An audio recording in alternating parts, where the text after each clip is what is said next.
So here we're going to look at an example of a lesson I did recently, which was on the skeletal system and introducing the students for the very first time to the names of the bones in the skeleton.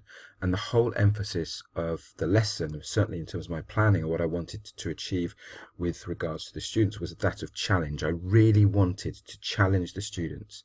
And so I didn't do any pre-teaching at all. We spoke briefly about how much they knew with regard to the names of the bones, and some of them knew, the hips and the ribs, which we might have expected. But other than that, there were very few names that they knew, and I made it clear to them that we needed to know the names of the bones from the scientific, from the anatomical perspective, rather than just the hip bone or the thigh bone, etc., or the shoulder blade.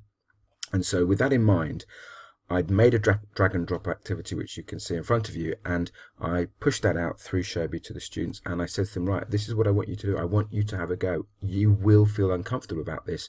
You will feel that you want to give up, but I want you to persevere. I want you to be aware of your feelings, but I want you to recognize that this is a challenge. And that's exactly what we did.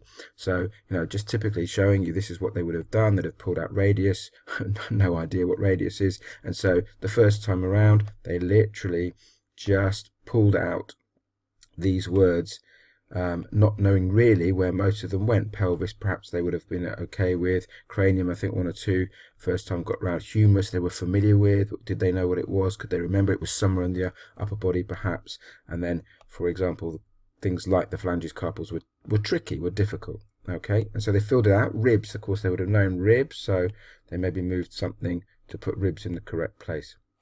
And this is what I expected. I expected them to find it difficult. They would have hit submit and, of course, incorrect, try again.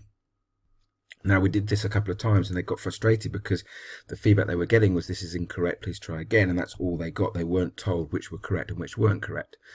I structured the activity such that they worked on their own for a period of time. Then I asked them to work together in twos because some had got one or two areas they felt they were correct, whereas others weren't. They put their heads together, they worked collaboratively. We continued in that vein, and then we put the twos into fours. I put small groups together, and eventually they got there. Someone got it right, and that person then became the lead teacher, the lead peer teacher, and they then instructed and explained to the others what the correct responses and correct final format should look like.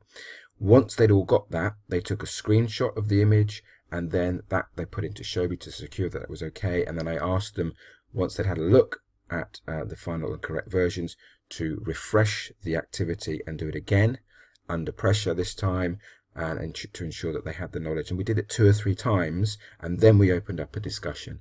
So that was a really great way, I felt, to really challenge the students, to make them work hard, to make them think hard, as I said, to take them out of their comfort zone.